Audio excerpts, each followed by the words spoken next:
Olá, pessoal, tudo bem com vocês? Eu espero que sim. Estou aqui de volta para fazermos a correção do nosso simulado da aula da Veiga, que tratou sobre projeto político-pedagógico, gestão democrática e educação de qualidade. Pegue teu material e vamos comigo.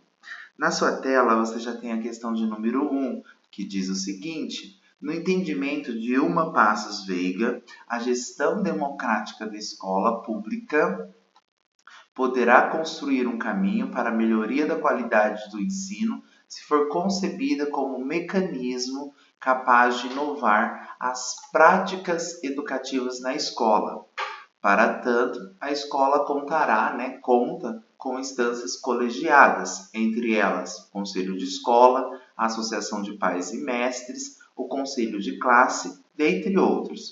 Segundo Veiga, a gestão democrática exige uma ruptura na prática administrativa da escola dentro de quais questões? Então, quais questões que serão enfrentadas para se fazer esta ruptura na prática administrativa da escola, ou seja, no contexto da escola, na dinâmica escolar, promovendo-se assim a educação de qualidade.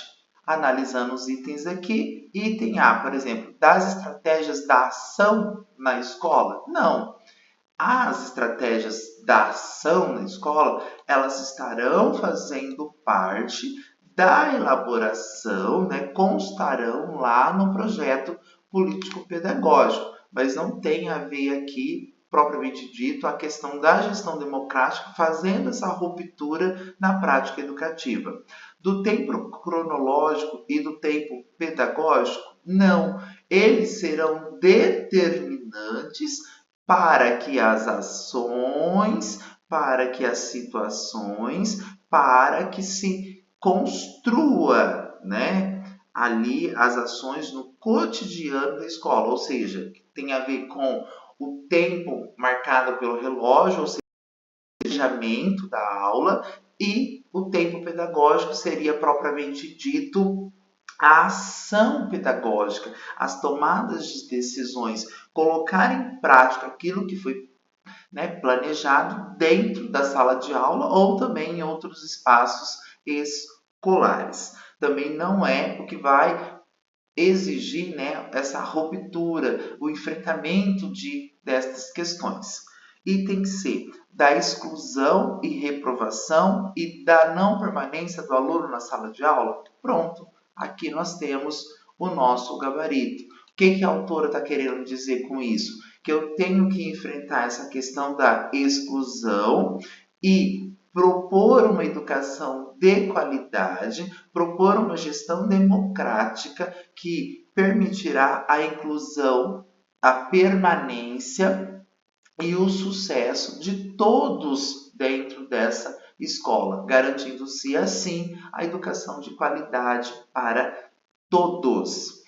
D. Dos referenciais teóricos metodológicos usados no projeto da escola. Isso aqui está falando sobre o projeto, a elaboração, a construção do projeto político-pedagógico e da subordinação da qualidade formal à qualidade política da escola. Primeiro que não existe esta subordinação, Elas têm elementos próprios, características próprias, porém não há esta subordinação, E também aqui nós não estamos falando do enfrentamento das questões que a gestão democrática exige na ruptura da prática educativa. Por consequência, aqui o nosso gabarito é a letra C. Questão de número 2. O projeto político-pedagógico busca um rumo, uma direção para a unidade de ensino, está definindo o que é o projeto político-pedagógico. Nele, o político e o pedagógico têm uma significação indissociável. Conforme Veiga, nesse sentido, é que se deve considerar o projeto político-pedagógico como que? Então, é projeto político-pedagógico o quê? Item A. Parecer descritivo e constatativo, aqui de cara nós já temos o erro, né?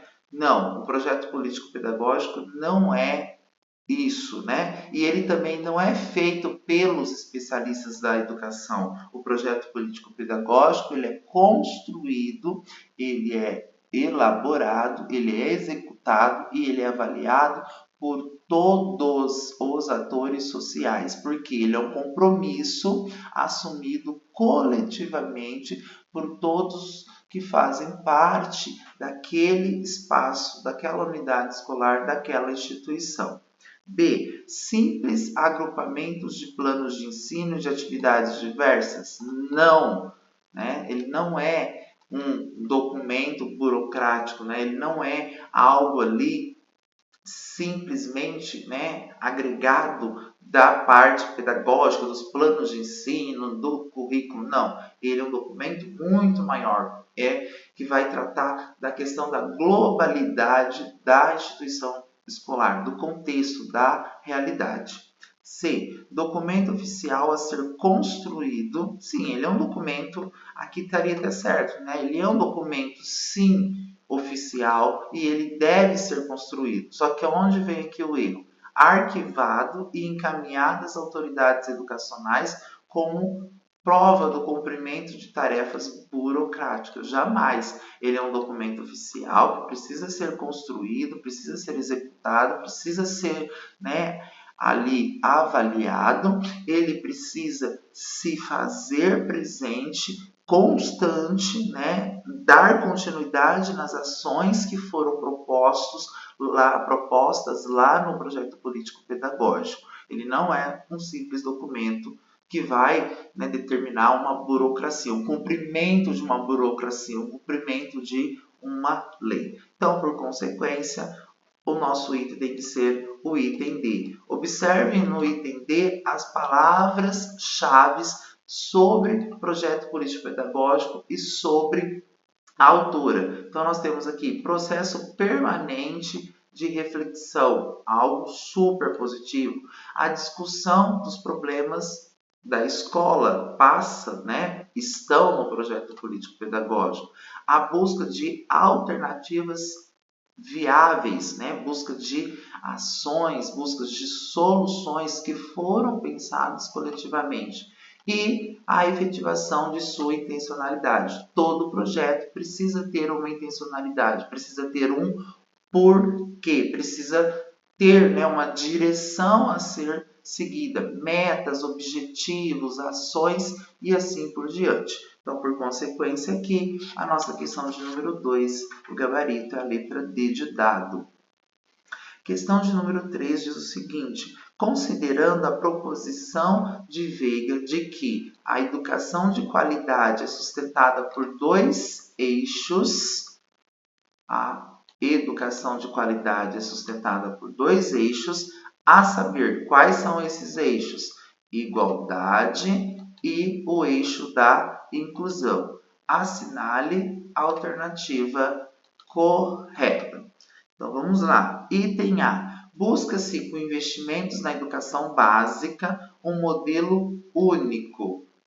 Aqui nós temos dois erros. Primeiro, falar que é um modelo único para uma escola nacional de qualidade acessível a todos. Acessível a todos, ela precisa ser acessível a todos, mas ela não é um modelo único. Educação de qualidade, não existe modelo único. Por quê? O que vai determinar a educação de qualidade são as necessidades da comunidade, são os interesses reais da comunidade. É a realidade, é o contexto da comunidade escolar e da sua comunidade local. E outra questão aqui, né, que busca investimentos na educação básica. Não é somente na educação básica, precisa de investimentos também, quando estou falando de educação de qualidade, no ensino superior. Porque a educação básica é o futuro da educação superior.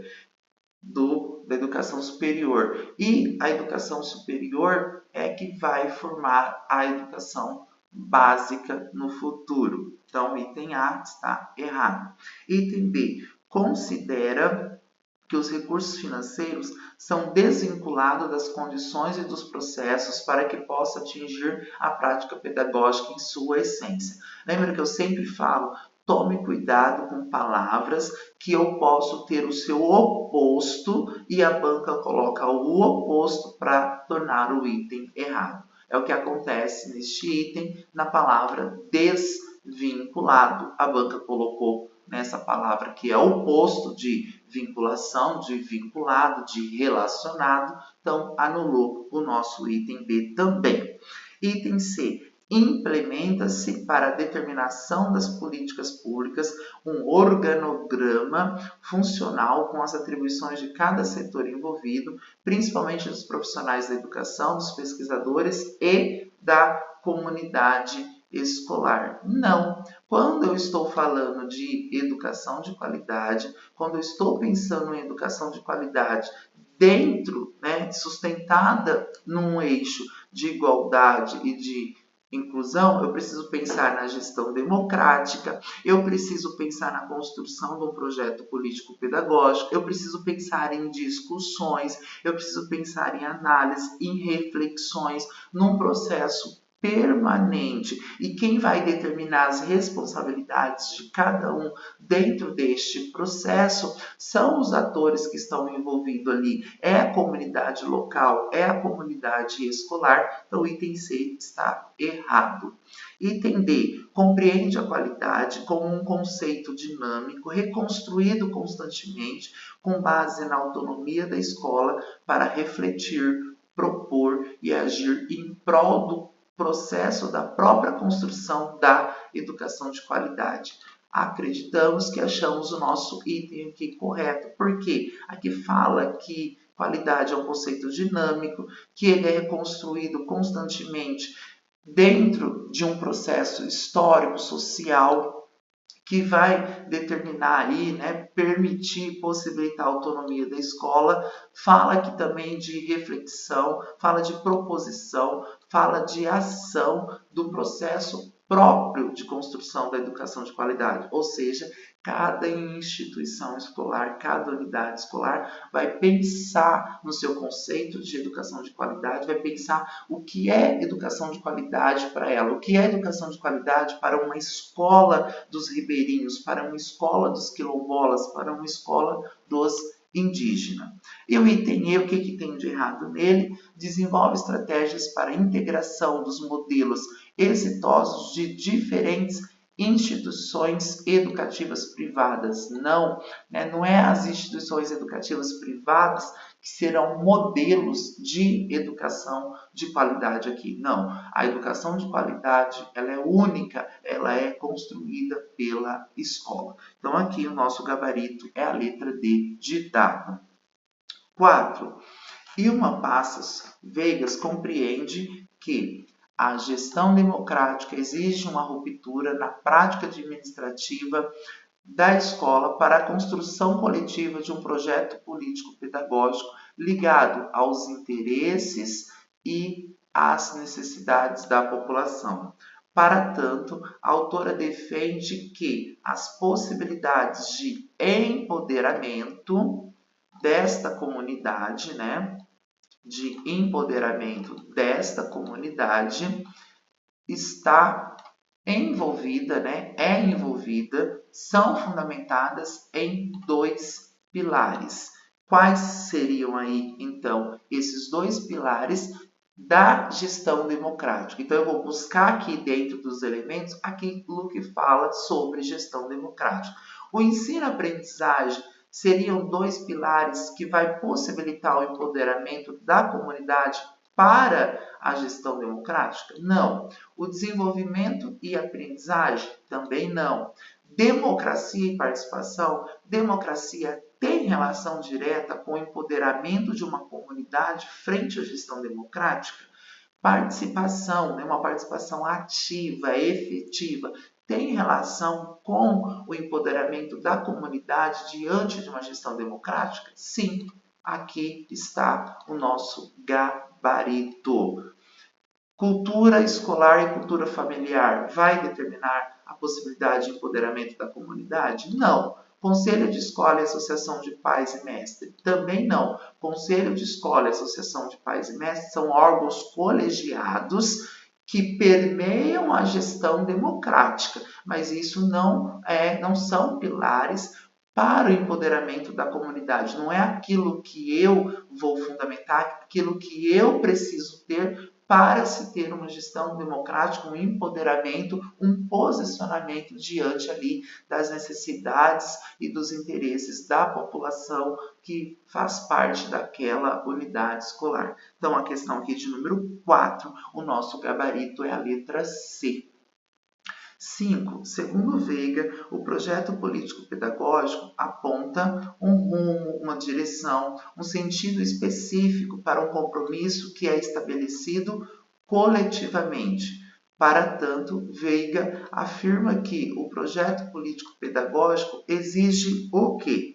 De cara, olha o nosso item A. Uma reflexão acerca da concepção de educação e sua relação com a sociedade e a escola. Já chama aqui o nosso gabarito. O que nós temos aqui? Reflexão. Nós temos aqui concepção de educação e a relação dessa concepção de educação com a sociedade e a escola. A escola é fruto das relações estabelecidas com a sociedade. A escola é produto daquilo que advém da sociedade. E a escola tem uma função social de transformação dessa sociedade.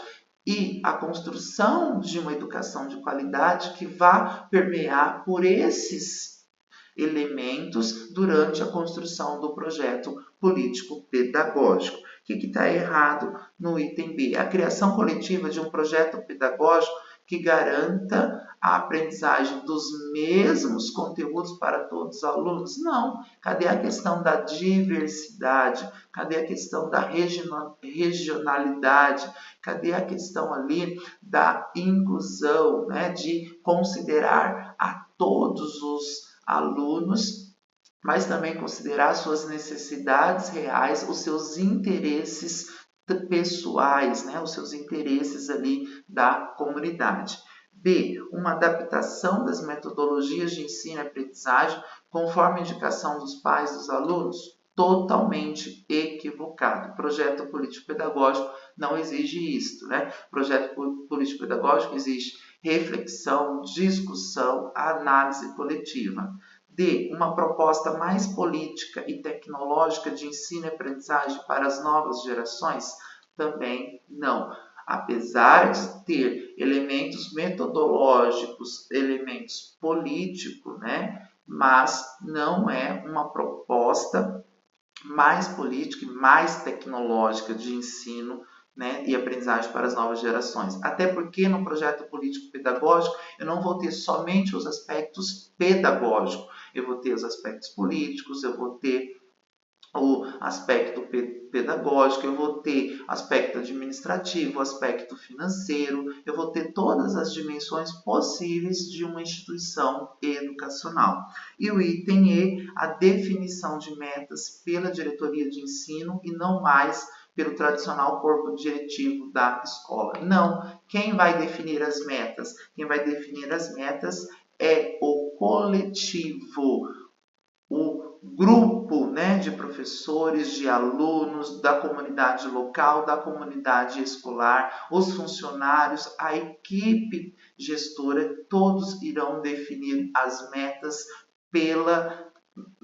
que permeará, né, a execução e depois até a avaliação do projeto político pedagógico. Então, aqui a questão de número 5, o gabarito é a letra A. Questão de número 6, no entendimento de Veiga, o PPP, como proposta, deve constituir-se em uma tarefa comum do corpo diretivo da equipe escolar dos serviços pedagógicos. Para a autora, a ideia-chave de projeto é então de unidade e considera o coletivo em suas dimensões de. Quais são as dimensões que a autora pontua como ideia-chave de projeto, né? Ao se pensar projeto como unidade. O gabarito só pode ser o item A. qualidade técnico-pedagógica e de democracia participativa. Os outros itens não são as dimensões que a autora está falando.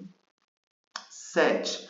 Para Veiga, o projeto político-pedagógico, ao dar uma nova identidade à escola, contempla em suas reflexões a questão da educação de qualidade, entendida nas suas dimensões indissociáveis.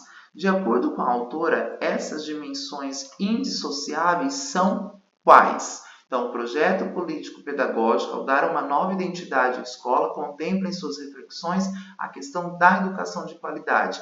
E aí é entendida nas suas dimensões indissociáveis. Quais são essas dimensões indissociáveis que a autora fala lá no teu texto e que nós estudamos na nossa aula? Item A formal ou técnica, a social e a política, sendo que uma não está subordinada à outra. Cada uma delas tem a perspectiva própria. Achamos aqui de cara, o nosso gabarito é a letra A. B, corporal sinestésica não é dimensão, está falando lá.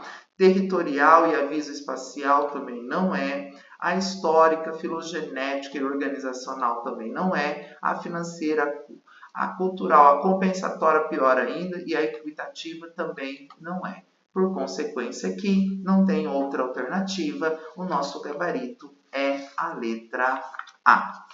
Muito bem, pessoal. Chegamos ao final da correção do nosso simulado aí sobre a autora Veiga. Eu espero que vocês tenham acertado todas as questões.